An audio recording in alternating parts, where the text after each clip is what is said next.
x will also be a negative number.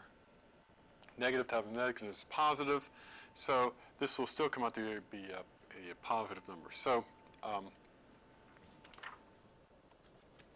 okay, so that you can multiply that together and find that.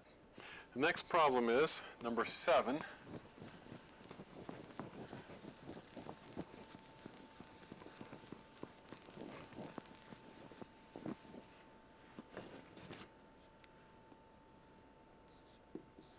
Number 7, a physics student drops a rock off a cliff. If it takes 3.5 seconds to reach the bottom, how tall is the cliff?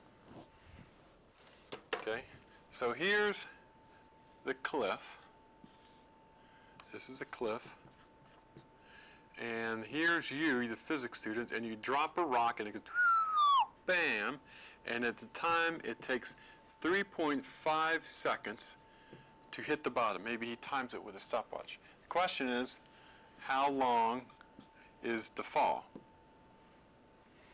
That's right. How tall is the cliff is the question. Well, the best way to do this is now we have time. So now we can use an equation that deals with time. What's one of the equation? X, remember x equal the initial velocity times time plus 1/2 at squared. This would be a perfect equation to use. We know that the initial velocity is 0, so we have x equals 1/2 at squared.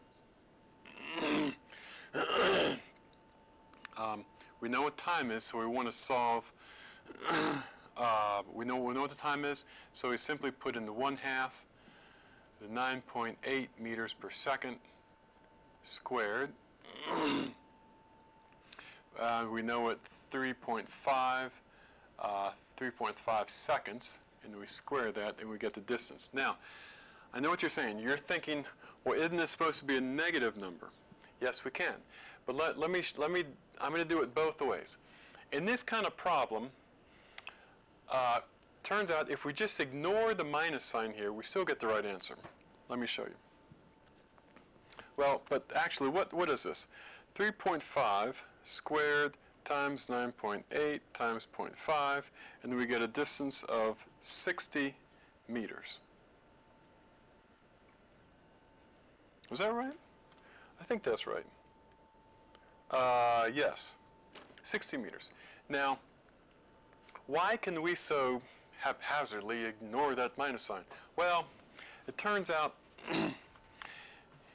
if we say up, we have to put a minus sign here, when actually technically we do, because the acceleration is minus, it's minus in a down direction, okay?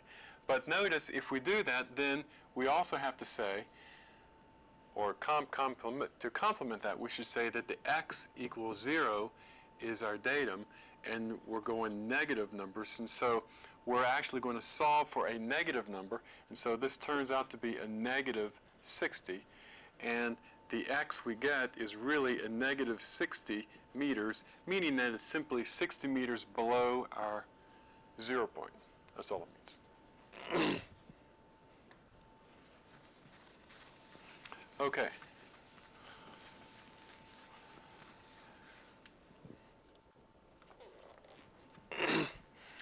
Number 8.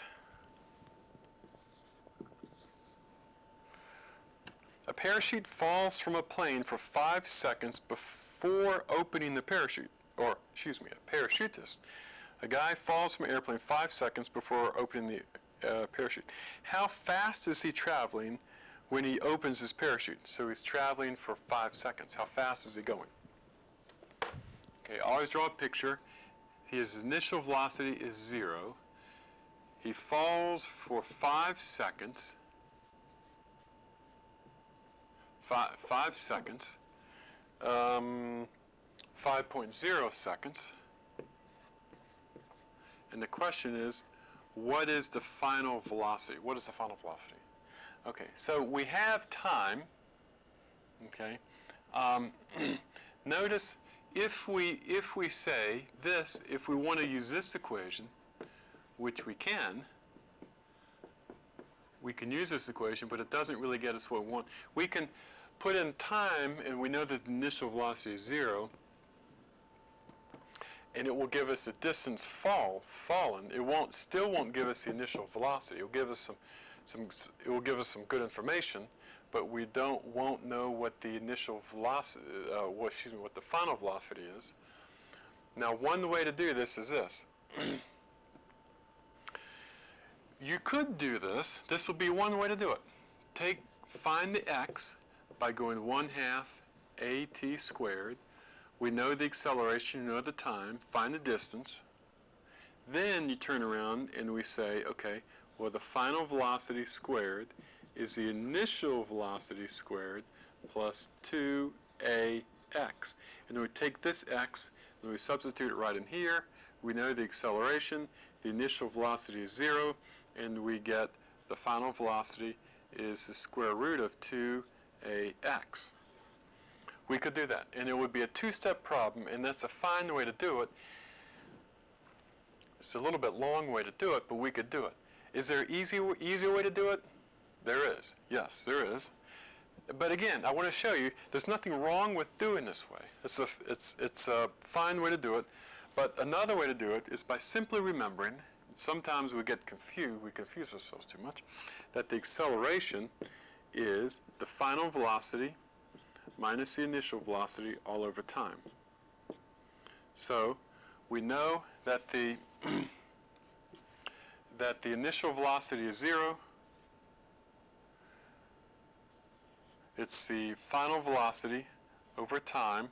We know what the acceleration is, so this is a very simple case of just saying that the final velocity is simply the acceleration times time. And we know what the acceleration is, of course. The acceleration is 9.8 meters per second squared at 5 seconds, 5.0 seconds. We multiply that together. 9.8 times 5, and we get a velocity of 49 meters per second.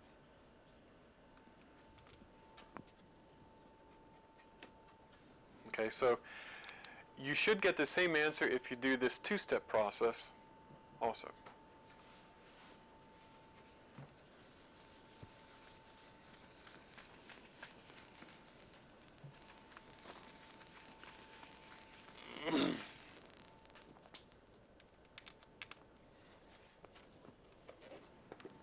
Okay, number 9. A child throws a ball up in the air with an initial velocity, of 3.9 meters per second. Okay, what is the maximum height that the ball reaches? Okay, so the question is, it goes up, he throws it up with initial velocity, and it goes up, and it comes back down. We know that, but the question is, what is this initial height from here to here? This height from here to where it reaches the peak. Okay, what is that height? Isn't that the question? What is the maximum height? Yes. Okay.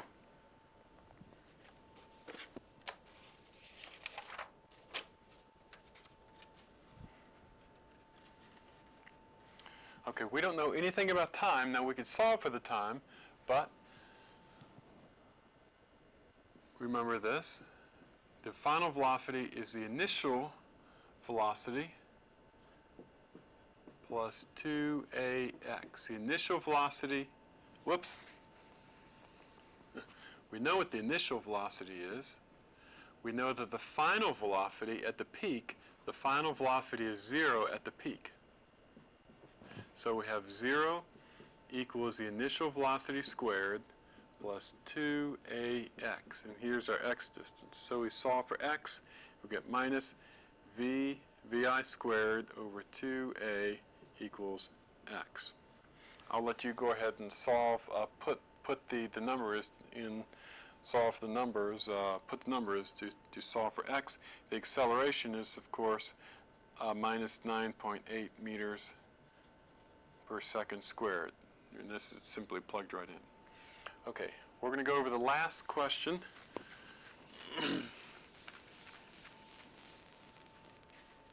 Okay, number 10.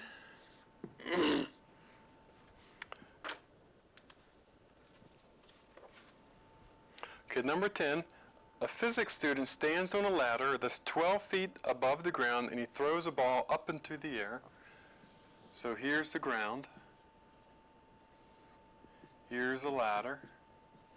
And here's the physics student standing here, and he throws a ball initially up. We don't know what that initial velocity is, but the ball goes up, and then it comes back down, hits the ground. It's 12 feet from here to here. The question is, if the ball takes a total time of 4.2 seconds to go from here all the way down to here, what is the initial velocity? What is the initial velocity? Now, this is a little bit tricky problem because let's we know what the time is, but that's all we know. But we also, if we start the datum at x equals 0 right where he throws the ball, at this point here, x equals minus 12 feet. It's minus 12 feet below the datum point right here of 0. So what kind of equation can we use? If we have, let's see, the acceleration equals a change in velocity over change in time. Well, we know what the acceleration is, we know what the time is, but we don't know what the initial and final velocity is. So this in itself won't help us. This equation, the final velocity equals the initial velocity squared plus 2ax. This won't help us because we don't know there's no time in here. We know what the distance is, but we don't know what the initial and final velocity is, so that doesn't help us.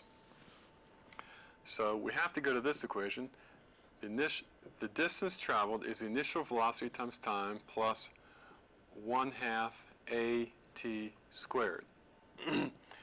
We know what the distance is, that is from here to here. We know what the final distance is, that's the final displacement. We don't know what this is, there's our unknown, but we know what the time is, we know what the acceleration is, so we can solve for this. So let's take this equation and let's solve for this initial velocity. Okay, if I take x minus 1/2 at squared equals this. Now I'm going to divide by t.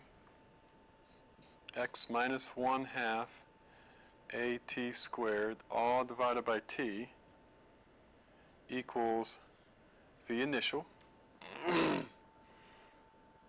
Okay, so at this point I can go ahead and substitute in. X is 12 feet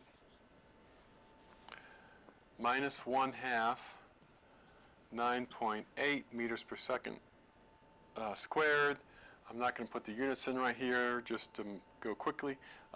T is 4.2 seconds squared divided by 4.2, and this will give us, if you put in all these numbers, it comes, a very important thing, x here is a negative 12. I almost forgot the sign. Notice I have to put in a negative 12 here because my final displacement here, final distance, is negative 12. So I have to make sure I get this negative sign in here. I almost forgot. So I have a negative 12 minus this, and I end up with a, oh goodness, see, I'm making some errors here. There's a minus number here, but then this acceleration is a minus number. So actually what I'm going to end up with, I'm going to write it up here, is a minus 12 minus 1/2 times minus 9.8 times 4.2 squared, all divided by 4.2. Notice I'm going to end up having a minus 12 plus everything that's left. That's 9.8 times 0.5 times 4.2 squared, and I get a plus 86.4 divided by 4.2, which, so I get a, take a plus 86.4 minus 12 divided by 4.2, and I come out with a velocity of about, I round it off to 18 meters per second.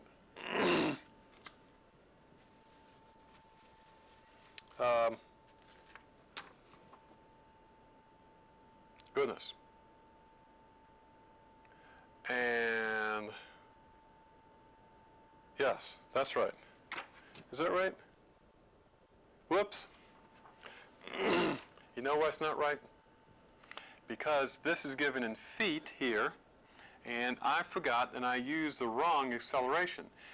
When you're in English units, this has to be acceleration of 32 feet per second squared.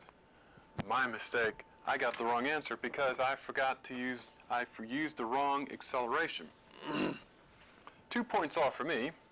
So this will be minus, this will be a minus 32.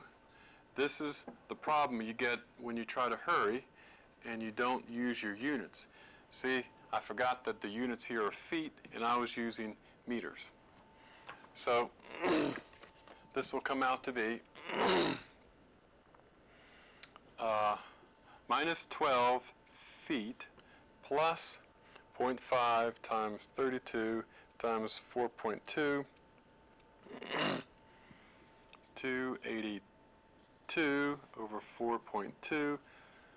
So 282, that's a plus, minus 12 divided by 4.2, and that comes out to be 64 feet per second.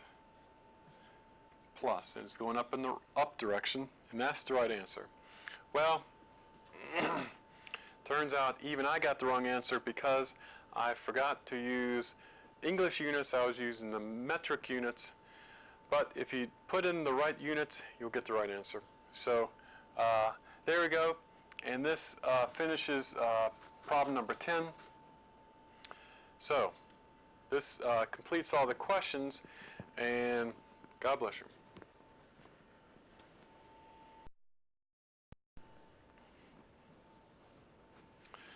Hello.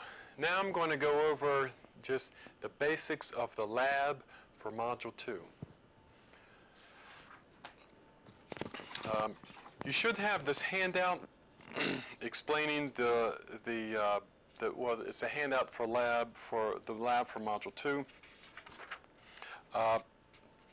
It's about 8 or so pages, I think. There's part 1 of the lab, then there's part 2 of the lab. That's actually the actual experiment. Part 3 of the lab is actually a problem that you just have to solve. It's a problem actually I got off the internet, and it's part 3 of the lab. If it's on page 6, if you go to that, it's called the acceleration and velocity measurements on the Drop of Fear amusement park ride. And if you should be able to go to this website and even look at it for yourself. But basically, I pulled a chart off from the internet where some students had went on to this amusement ride with some velocity meters and some other meters for basically some meters for measuring acceleration and velocity. And they took some excellent data, and what I want you to do is to analyze that data, and that's basically part 3. And then there is a question. Let's see, do I have a question? Yes, there's a question number 6 at the very end which is to derive equations 2.15 and 2.19, which are in the textbook. And remember, those are the two equations that you derived, that we derived in class, either by eliminating the final velocity or by eliminating time, t, from these two equations. So let me first go over part one. And in this experiment, we basically use a photo-triggered high-speed timer. And the photo trigger has a photodiode. This is a light source, and a photodiode over here, and then there's another one. So when we drop an object, here's a mass. When the weight splits this beam, when it breaks the beam, it starts an electronic clock. We have an electronic clock. Whoops. And it started by the first pulse, by the first beam break, and is stopped by the second beam break. So when this first mass falls, when it breaks the beam and it falls through it, it starts a clock. When the mass comes down here and it breaks this beam and it falls, just when it falls through here, it stops the clock. And so we get a very accurate measurement in terms of time, in terms of the seconds between the T1 event and the T2 event. And so what we did in the lab is we varied this distance from here to here. And if you see the table, actually we call this delta x. As we varied the distance delta x in meters, we took three measurements, T1, T2, and T3. For each vertical separation, we took three measurements, T1, T2, and T3, and you need to come out here and calculate the average. Okay, so what you'll end up with is several distances.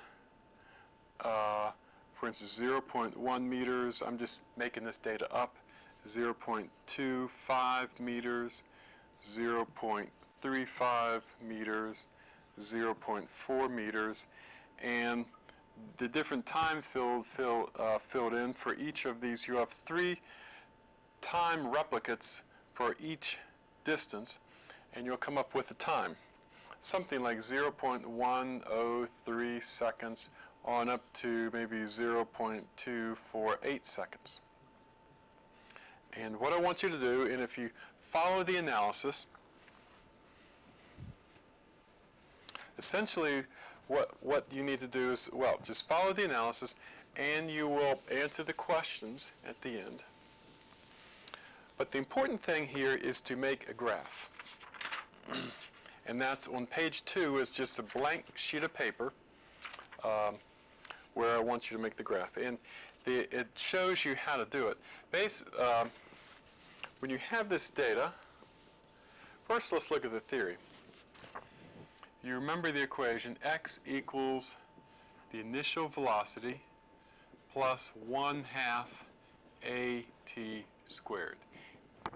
If we assume that the initial velocity is 0, then we're left with x equals 1/2 at squared. Now, we measured x, the distance dropped, and we measured t. T was this time that we measured here. So what the idea of this experiment is to using the experiment, the mass drop, to back calculate what the acceleration of gravity is. So what I want you to do is to, and this is explained here, make a graph, make a chart.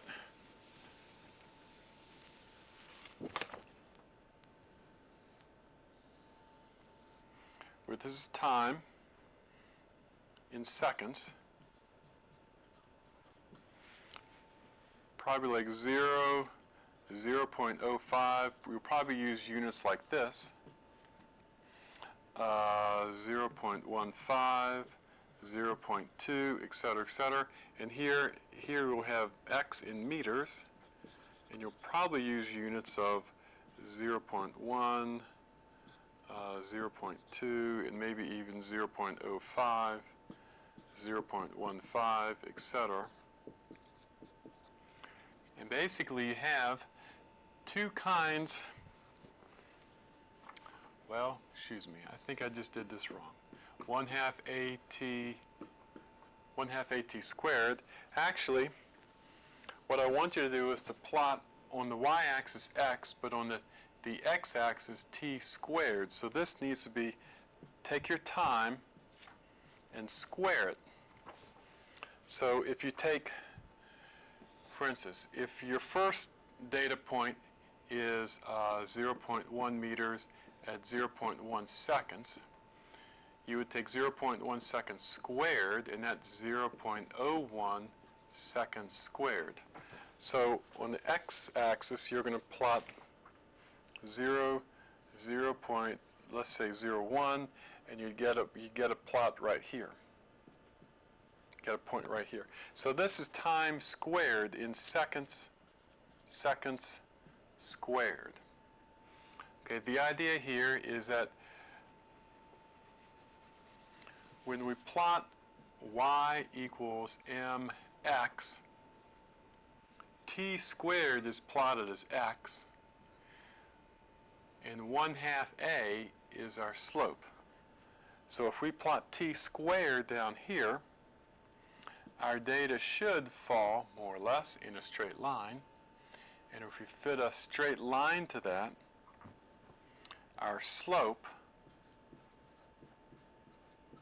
will be m, which is also 1/2 a. So if our slope equals 1/2 a, then the acceleration of gravity will be 2 times our slope. I hope this is clear. When you do this,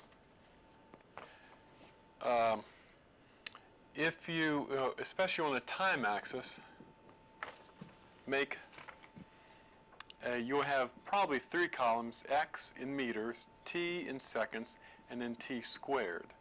So if your largest time is, say, 2.5 seconds, you would square that. You would square that and get 0.0625 seconds squared. And so your largest data number out here would be 0.0625 on your x-axis seconds squared. Okay, so when you fit your best fit line, again, this line, you put in, you make your plots, make your data point plots, make your data points. You take your ruler, get the best fit line through here, and then you draw a straight line. After you draw the straight line, that's your best fit line, then you measure 2 points that happen to cross where there are nice convenient points for measuring your slope, and you calculate your slope. Then 2 times the slope is your acceleration. Okay. So that will be an experimentally determined acceleration. Now chances are you want to get something like 9.8 meters per second squared. Chances are you're going to come out with something a little bit different, maybe a lot different, because of experimental error. And some of the questions involve talking about why you didn't come up with what you thought you were going to come up with. Okay, part 2 is a very similar experiment, except instead of using an electronic timer or a stopwatch, we use something that's called a ticker tape machine. In a ticker tape machine is a little, here's a side view. It's a little electronic box, and it plugs into the wall. We have to use electricity. There's a thin strip of thermal paper that comes right through. And there's a little ticker thing, a little ticker device right here. And there's a timer involved. There's a electronic timer in here. And this accurately taps the paper, the thermal paper, at very even intervals, and we can set those even intervals. It's either 1/60th of a second or 1/10th of a second, and I have it set for 1/10th of a second.